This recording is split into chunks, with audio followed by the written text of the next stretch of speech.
Hey there, fellow horse lovers. Welcome back to the Daily Ride podcast. My name is Morgan. I am your host. And today I'm really excited to share a conversation with my animal chiropractor, Dr. Desi Draws. Dr. Desi has her own practice called Silver Lining Animal Chiropractic. And I've had the pleasure of being her client, both for True, my horse, and Juniper, my puppy. She works on horses, dogs, and cats. And her approach towards chiropractic medicine is very holistic. It involves what we would traditionally think of chiropractic care with spinal manipulation, but also some energetics work as well. She looks at the animal as a whole and fosters a relationship with the owner and really seeks to understand the root of how best to support your animals. If you are local to the Colorado Denver metro area, she is a chiropractic resource that I wholeheartedly recommend to my listeners.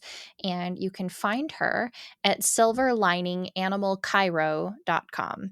That's silverlininganimalchiro.com. And her name is Dr. Desi Dross. On the Daily Ride podcast, I like to incorporate other perspectives with animal care, holistic practices, other small businesses, and horsemen, horsewomen, body workers. And amongst all of those, and I think pivotal to True's health and development as she's grown up, has been my understanding of animal chiropractic. I have been unfortunately rear-ended a couple of times driving home from work or driving to work in Colorado drivers. And each time I've benefited greatly from chiropractic treatment. And so it only makes sense that our animals would benefit from this as well. So I wanted to have Dr. Desi sit down with me and talk about how her interest in animal chiropractic in particular started and how animal chiropractic is the same and also different from human chiropractic. There are many people in my own horse community that have taken their horses to get chiropractic treatments and have had nothing but wonderful things to say about chiropractic treatment for equines. And I am excited to share more of a deep dive into what equine chiropractic can be, what canine, feline chiropractic can look like, and how it might benefit your own animals. I also think the idea of providing holistic health and wellness to our critters dovetails nicely with the mission statement of True Heart Healing. And really, the purpose of the Daily Ride podcast is to support my nonprofit, True Heart Healing. And my mission is to leverage the healing power of equine partnership and equine companionship to provide joy and support and empower my community, particularly veterans, children with disabilities or life altering illness, service members, and their families. And all of that is made possible through holistic health and wellness. So I'm excited to provide a glimpse into the world of animal chiropractic, and I'm so happy to be able to pick Dr. Desi's brain with all things animal spinal health and wellness, energetics, and more. This is part one of a two-part interview. Dr. Desi and I were blessed to have a really fun conversation. So please stay tuned next week for part two of two.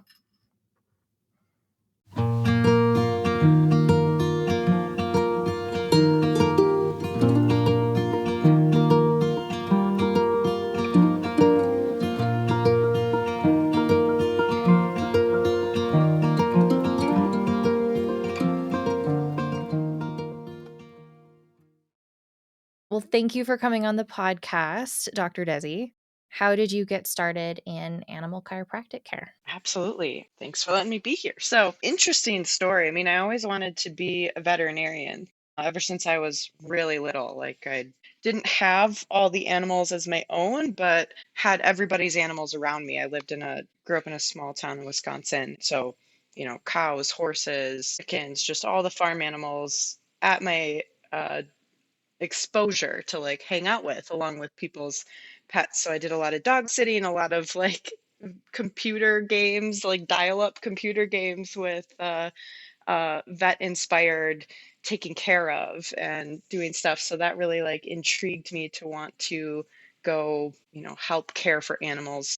and the professional side. So as I was going to school, undergrad, pre-vet, I started getting migraines, and the medical community, like I would go to my doctor and they were just like, they would just give me medication. They're like, here, just take this when the migraine comes on. I'm like, there's no way to prevent them. And they really didn't have answers for me. And I felt kind of stuck. And I was like, huh, this is the profession I'm going into, not necessarily for humans, but for animals. Like, will I run into similar situations? And that's when I learned about chiropractic. My partner at the time, his parents were chiropractors, and they're like, "Oh, you should try this." And they were able to explain the body to me and the reason why I was getting headaches so clearly, like down to the cellular level, and it just clicked with me. I just my being just knew like, "Yep, this profession is where I need to go." So I asked like, "Is this a thing for animals?" And sure enough, it was not very well known, but so I figured out how to navigate my career path that way. So I went into chiropractic school with the intention of always working on animals. So I worked on people for about 3 years. That was kind of my stepping stone into being able to build the animal practice. And I've been treating animals now solely or in total, I guess, for almost 10 years. And I absolutely love it. And I'm so glad that I ended up, getting migraines because it changed my whole trajectory of my future. And not that anybody enjoys migraines, but there's always what does Matthew McConaughey say? The green lights that you don't expect that lead you to the right path. So yeah, that's kind of how I ended up here. That's amazing. You have to be the only person I've ever heard say that they're grateful for migraines. I mean, I'm so glad that I've managed them and I've managed them with chiropractic, honestly. I also have migraines, and you found that that's resolved them or diminished their occurrence? Yeah, I mean, it's been a journey. For me, I've learned there's a lot of an emotional connection with my migraine. So emotion and other things can kind of trigger them. I know some people it's hormonal or, there I mean, migraines are so broad in what causes them or triggers them. For me, it was a lot of emotion and I was really, really unhappy in undergrad. And that's when they started. And then the chiropractic care realigned my neck and I've learned how much, removing interference to the nervous system allows the brain to function better, allows the nervous system to manage itself better. And that really helps with managing or what's the word? Not dealing with, but the nervous system's ability to work with those higher or lower situations that we all end up in that lead to like anxiety or depression. So um, I think it really helped my nervous system and my brain like find new pathways of how to manage my emotions and think through things and new paths that led me to a better life, but didn't realize how much my neck wasn't moving. You don't think about it when you're in your teens and 20s, like your range of motion, how diminished that could be. Yeah, especially if you slouch. Yeah, yeah. And in school, looking down at desks all the time and Mhm. computers and whatnot. So a lot of that, like the reverse curve that I was getting in my neck was creating the migraines and pharmaceutical, like a pill that's just going to take the pressure off, or what did it do? Reduced inflammation and vasoconstricted Mhm. my vessels to reduce the migraines. That's what ended up working for me, but Root of it. that wasn't working on the true issue. That was just managing the symptoms. And I had never learned about thinking about how to approach life from that angle. We're definitely like reactive based Something I've world. noticed watching you work on my horse, you incorporate a lot of like energetic consideration. I like that thing you do with your fingers, you kind of flick to make sure that like the energy is more balanced. You've mentioned Reiki to me before. And so it seems like yes, there's the physical manipulations and alignment, but then there's also, and you kind of alluded to this with your mental and emotional health, like there's the energetic piece as well. Absolutely. Really love, love, love working with the horses because I feel like they're so present. They're so transparent with you. If you're listening, if you're paying attention to that connection, they're I guess in some ways we call it temperament or like physical posture, but But really, we're tapping into the energy of that being. And horses are just so like, here you go, here it is. Let me show you what you need to see or what I need support with. And um, if you take the time to kind of tap into that, the thumb flicking thing is applied kinesiology, so kind of muscle testing, which uses just the concept of the circuitry that our systems have and the muscle connection with that, and being able to tap into the energetics of that and ask the body on a different level where it needs that extra support if we've missed anything outside of like what we're taught as to how to watch and listen and interact with animals from just kind of like a species interaction level, that can just take it to a whole nother level that can get us deeper into things we can't physically see or pick up on, But you can which feel is pretty them. cool. Yeah. Yeah, and they'll show you too, like with all of their, they have so many responses, like the ear movements, eye blinking, the lip twitches, or nostril movements, or lick the obvious licking and chewing, lowering of the head, like tail flicking, moving away from you. Like there's just so many subtle things that I think we see in the horses more than other species. Hmm. Yeah, when you learn to listen to horses, they talk a lot, Yeah, which is a wonderful thing. It's not just a one-way conversation. But you also treat dogs and cats, right? yeah, absolutely. Do they have the same kind of energetic presence that horses do? They definitely do. I think that a couple things. I think they dogs move a little quicker. They're a little bit more energetic and it's a little bit harder to see some of those things. Like I think horses are slower and more obvious with them. I think dogs you really have to be it's like split second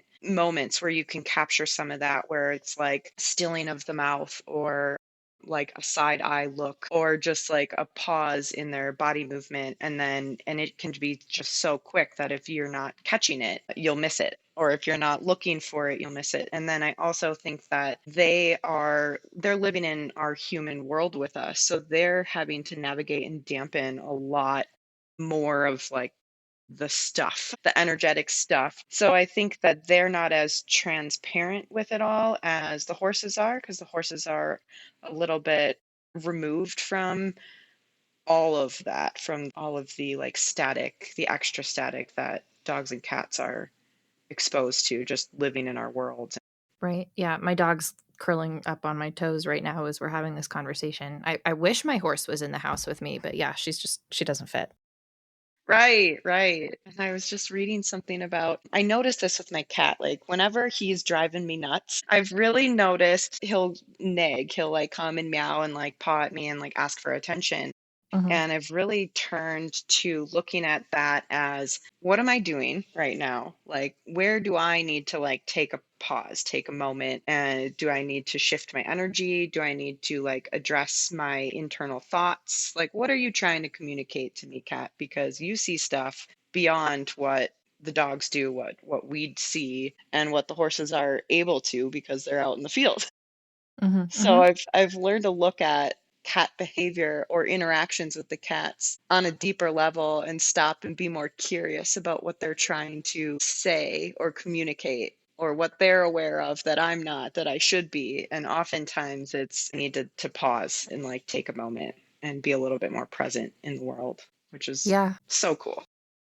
That's interesting. I've noticed when my fiancé and I start, like, bickering about something, the puppy will, like that's the moment she's like, "I need to go potty," and, like, starts ringing the bell, or that's the moment she Yeah, decides to, like, steal someone's sock off their foot. And so I know I've seen her be sensitive to, like, those moments of disharmony or tension in conversation. But I love how, like, you kind of tied that to disquiet within yourself or needing to take a pause. Like, it's kind of similar to horsemanship in that they reflect your emotional state. absolutely. Yeah.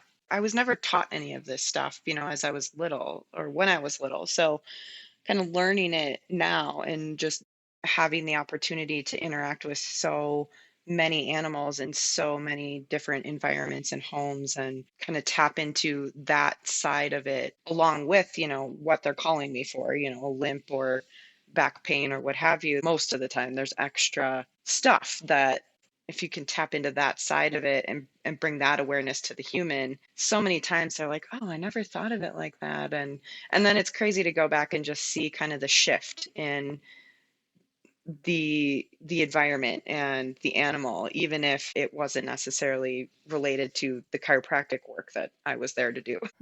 That's really interesting. Do you have an example that you could share? One that sticks out with me that happened this week is I have a an older golden retriever where she's just at end of life. Like she's kind of in and out cognitively, bowel and bladder. She can't really hold it. She doesn't really know when she's inside or outside. And it's taking a bit of a toll on the family, but also, the family doesn't want to let her go. And the last handful of visits that I've been there, it's been very emotional for mom to have the conversation of like, I think we're close. I don't know when the right time is or what the right time is. I don't want to do it too soon. I don't want to do it too late because I've done that before. Really just the perspective I had for her was there is no wrong choice in that regard. And I don't think there is a place where you can do it too early when we're at this beautiful end of life where she's still happy, but she's going in and out of, I believe, cognitively being here. I think she's preparing herself for whatever's next. But those struggles of the quality of life on mom and the like happiness of the dog, but then also the like not doing well, like where the dog gets high anxiety because she doesn't know where she is. And having that perspective of there isn't anything wrong with saying goodbye when she's in a really good place. And I think that perspective was really what she needed to hear in that moment. And it had nothing to do with adjusting her body, Mm-hmm. and how her physical body it was doing. It was just giving her a perspective of angles of life that we can't or don't want to accept. Saying goodbye is always hard, but I look at the dog and I see, I don't communicate. I don't believe that I have that strength or that talent to say like I can hear words strongly from all the animals that I work with, but I do get a sense of like, is is she ready to go or not? And sometimes I'm like, yeah, the dog's ready, but the human's not, and the dog won't leave because the human's not ready. Interesting. So that kind of helps navigate what I'll say. Yeah. And in this scenario, it feels very, very neutral for this particular dog. And like, I think she's ready, but I also think she knows she is waiting for her family to be ready.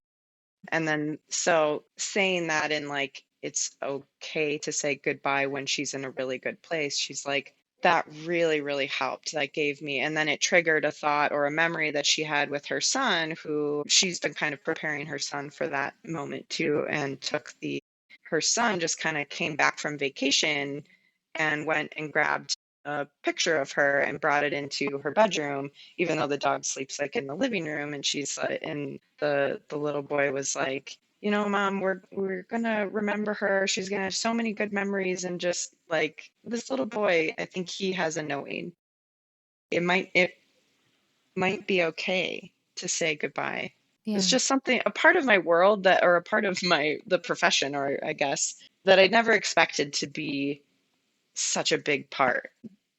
There tends to be a lot of these moments. Yeah.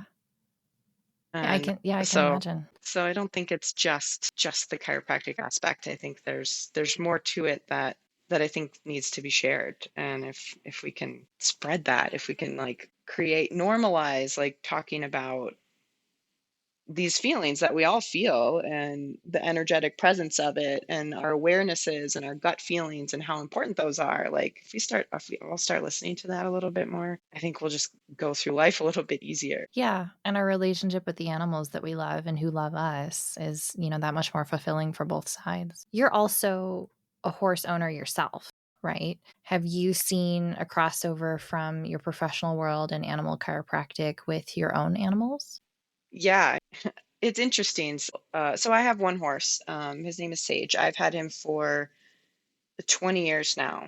So he's my longest relationship ever.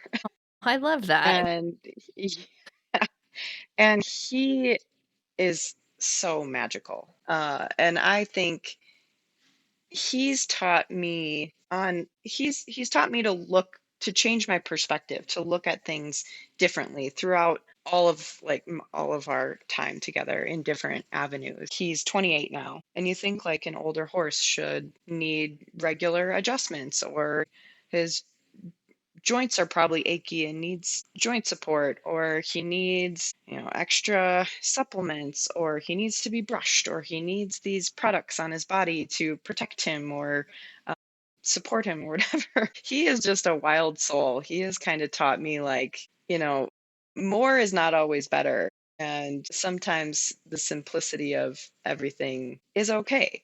And so he's just been like, no, I don't need this stuff. I don't need the fly mask or the fly spray. And he'll literally run from me. And had to I've had to be like, "I'm trying to help you." And I think then he's looking back at me like, "I don't need it, mom." Like, Right. if I Help needed less. it, yeah, exactly.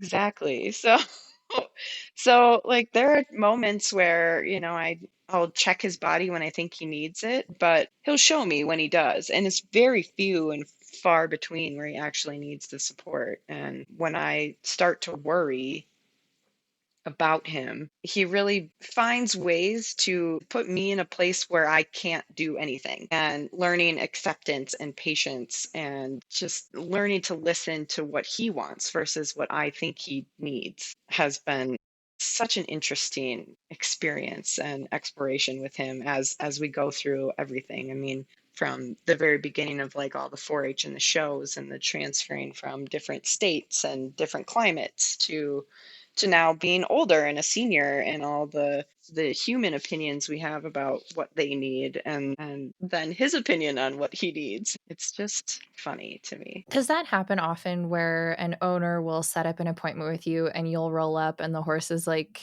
"What are you doing here? I don't need you." More often what I see is a difference in the animals when the owner is there versus when they're not there. Hmm. And I haven't quite put my finger on that yet, like the big picture, but I think some kind of fake discomfort a little bit more or they like baby them. They try to get more sympathy out of the owner when they are there than when they're not. Or sometimes they're fussier and like, stop touching me, or move my feet Yeah. around more. And then when it's just me and the animal, and I find it interesting just that there's a difference, and it's not a good or bad, but more that than like the I don't need you. I think horses, there's always like, yeah, here's a spot, and they kind of put it in my hands, Yeah, or they'll yeah. turn and look at me when I'm on a good spot. Yeah. Yeah, they seem to welcome the touch, I guess, even if it's not like I'm in a lot of pain, but like, yeah, I could use a tune-up. Personal question, and this might be like we've moved, right? And so it's been a while since I've seen you. But you've seen True by well, have you seen her by yourself? I know you've seen her with my dad instead of me there, and her dad is like a doting grandpa. And then you've seen her with me. Was there a Yes, notable difference there? and I think once by herself too. It was very different with your mom when we were out in the pasture. Oh, yeah, you've seen her with my mom by herself too. You've Yes, met my whole more family. so, right? All at different times. More so than it was like over on the Hitching post. thank you, yes. Yeah. With either you or your dad. I'm trying to remember. I want to say that when I worked on her by myself, I didn't leave the pasture or the paddock just in case, Mhm. just for safety. But she was very much more like, I know I can get away with stuff around mom than around you for sure. And I think when I was there with your dad, I think that it was just a really good moment. There was very little to find on her. The weather was perfect. The flies weren't bad. There was a very good setting for her Yeah. to just be very willing to accommodate the adjustment. Interesting. It's interesting you say that about my mom too, because I know that she, because of True's size, and my mom being in her 70s now is more aware of her own fragility. And I think True definitely takes advantage of that with my mom. And So I it's think funny you say that. young any young animal, especially horses, they're gonna see what they can get away with. So I think that's very normal, Yeah. and they'll definitely make that apparent. Yeah, yeah. I mean, she loves her grandma, but she's definitely going through the teenager stage. So it's amazing that like you see that too. Yeah, And it's not just yeah. me like anthropomorphizing my own horse. No, there's definitely truth to all of that. We're going to take a quick break from this week's episode to talk about one of the Daily Ride podcast sponsors. So, you all know that I spend a lot of time around horses, which means when I get home, I want to get comfy and I want to get cozy, and I really need some good rest. And that's why I've been obsessed with my Cozy Earth sheets. And when I saw that Cozy Earth was a company that was willing to partner with the Daily Ride podcast, I squealed because I have been obsessed with the Cozy Earth pajamas that I have for months. So, I'm super excited to tell you about Cozy Earth and share an exclusive discount code with you. Their products are made from bamboo, so not only are they incredibly soft, like buttery soft, but they actually keep Tom and I pretty cool at night. We don't wake up sweaty anymore, just cool, dry, comfortable sleep, and they're very lightweight and durable. And listen, I'm not the only one who loves these sheets. Oprah has had Cozy Earth on her favorite things list 7 years in a row, and Kris Jenner swears by them too. They've even been called the world's softest sheets on The Talk, and honestly, I would have to agree. They also have the coziest bamboo pajama sets. I think I have 5 of them, and they are the perfect mix of elegant looking and also super comfy, stretchy, breathable. Basically, the kind of pajamas that you don't mind being seen in and don't want to take off. Cozy Earth has thousands of 5-star reviews, free shipping on orders over $50, and even a 100-night sleep trial so you can see for yourself. Plus, they back all of this with a 10-year warranty. So here's the exciting deal. I got the very best discount that they will offer, which is 41% off when you use my code THEDAILYRIDE at CozyEarth.com. 41% off the entire website. If you forget, just double check the link in the show notes down below. It will take you straight there. And it gets better. I earn a commission every time you use my code, so you are donating to True Heart Healing by shopping at Cozy Earth. It's a win-win. You get their best discount. My commission goes to True Heart Healing, and you get to enjoy the best sheets and pajamas ever. Head on over to www.cozyearth.com and remember to use my code, TheDailyRide, at checkout for 41% off the whole website. Now let's get back into it. So, what exactly does animal chiropractic involve? Walk me through it. What does a typical appointment look like? Okay. Yeah. So I guess in the grand scheme of things, it's the same across the board between cats, dogs, and horses. But initially, I come in and animals will greet me, and then me and the humans will kind of have a conversation over what the history of the animal, what the humans' concerns are for them, and kind of why they had called me out. And sometimes it's like a physical problem, sometimes it's wellness, sometimes it's working with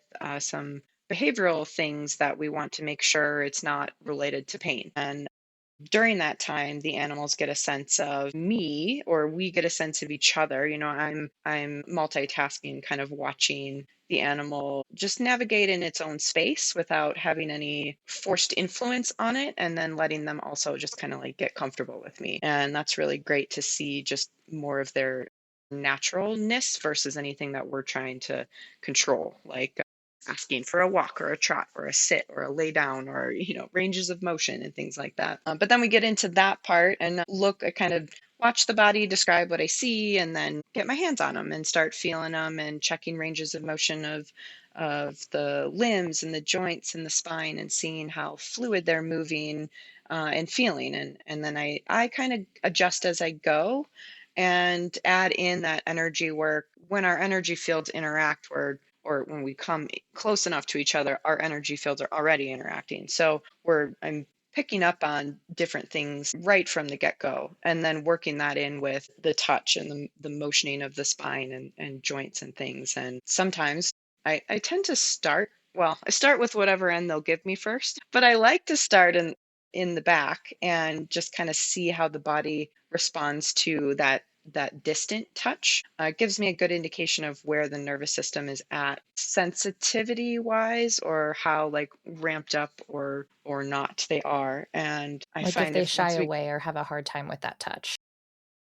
yeah, or are have like hypersensitivity reactions, like light touch and they're really responsive, or not necessarily like shying away, but some will like tuck, so like tuck their butts like it's, or sit down where it might be sensitive, or just the nervous system is like, this touches a lot. So it gives me a chance to kind of recalibrate how I'm going to go about my adjustments, because when I get up to the head and the neck, that area is much more, those the stimulus to the brain from closer to the brain is a lot more impactful. So it gives me a chance to kind of, like I said, calibrate from the back end, so I know how to effectively get closer to the brain and have the best nervous system regulating adjustment as possible, which is always my intention. It's not worth it to me to send the nervous system into fight or flight or freeze for the sake of the adjustment. So I'm always looking for, how do we bring them down into rest and digest and relax and calm to the best of our ability as we're working. So then Interesting. after the adjustment, kind of recap what I found and what I'm feeling physically, but then also what I'm sensing from all of it combined. And then we kind of build like a treatment plan based off of that. I really find that I get better information on the second visit, seeing how the nervous system and the body responded to the first one, to then build an ideal treatment plan. And then we always work with the human and the animal and the world and everything to figure out what's actually going to be the best plan for that animal in totality. Mm-hmm. Yeah, I remember on a couple of occasions when you left an appointment with True and I came away knowing if I was going to support her with KT taping and what kind of exercise I should do or focus on with her between our appointments, which I found really helpful at the time. True was growing like a weed. She is still growing. She's 5 now. But I found it really helpful to know, like, okay, this is what I should be working on with her and why, and how to continue supporting her holistically in combination with your treatments and your expertise. If there's anything that we can do in between to help get the adjustment to hold, I mean, that's ultimately what we all want, right? We want to be able to self maintain, and not need to have those appointments. So I've always been a fan of what can we do to support what we just did. And so if there's anything that I know of, that's absolutely going to be shared. And it Yeah. empowers you as a pet owner and gives you tools to support your animal and not feel like you have to lean on professionals exclusively to keep your animals well. With that idea of getting an adjustment to hold, how do spines, bones, joints become out of alignment and why is that important to correct?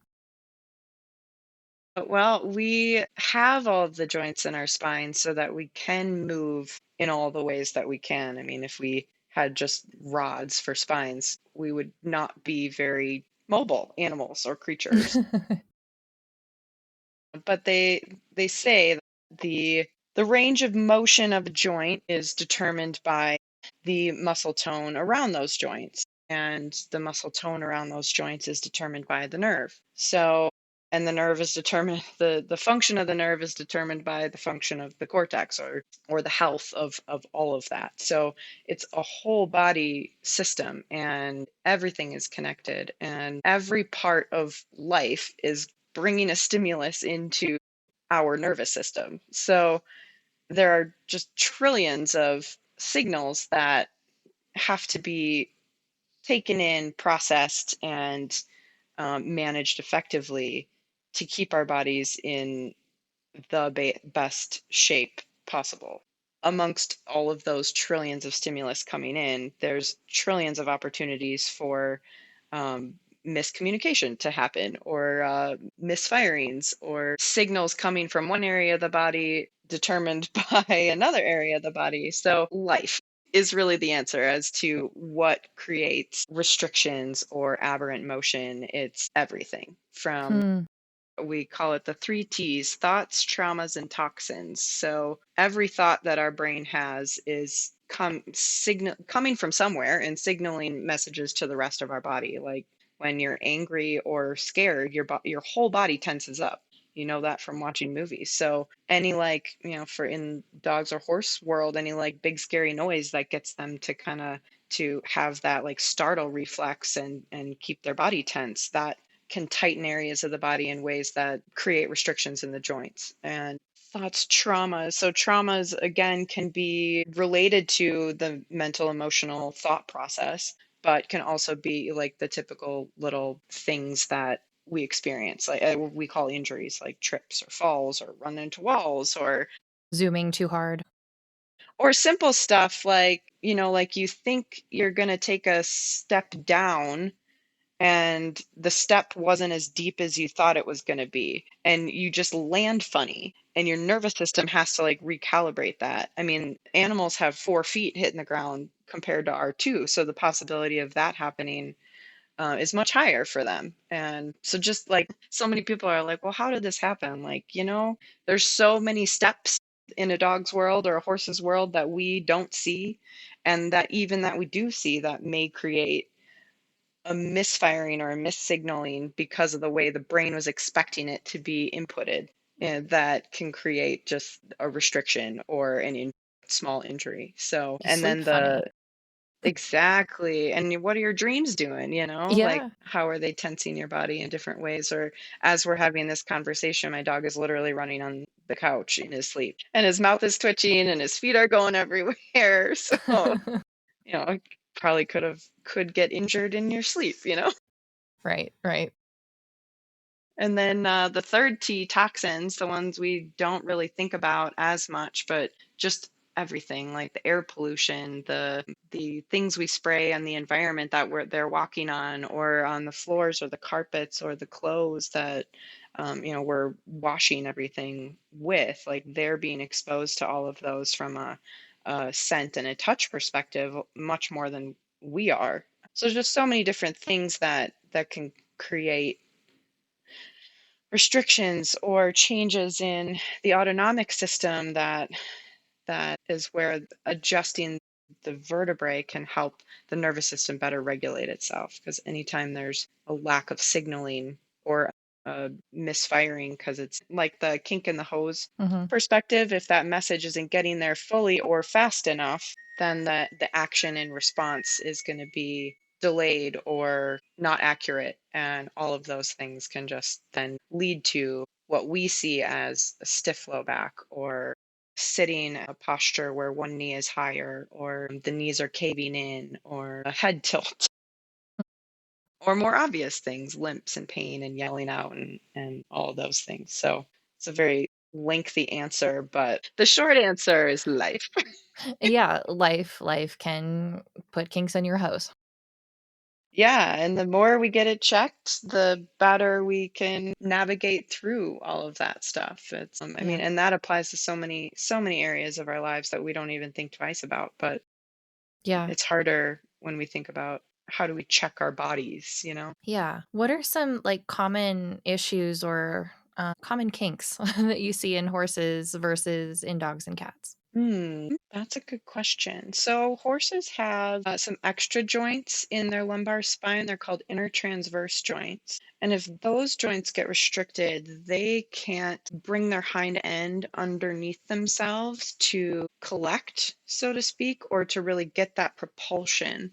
So in certain disciplines, that can play a very big part in performance. And then I think in just the everyday life horses, I see more the results of that, like longer or more of a chronic results of the lack of being able to get underneath itself in like sway back or loss of top line or U neck or thick lower neck and really weak cranial trap muscles, and the inability to kind of lift through their withers and carry themselves in that comfortable ideal sling position. So dogs and cats don't have those joints. So I don't think they have as much of that issue of getting underneath themselves. More often, I kind of see the opposite where they're more hunchbacked, so to speak, or the lumbar spine is more compressed and roached and they're tucked underneath them, and they can't fully extend, and that's when we see that as issues of like jumping into the car or jumping up on furniture because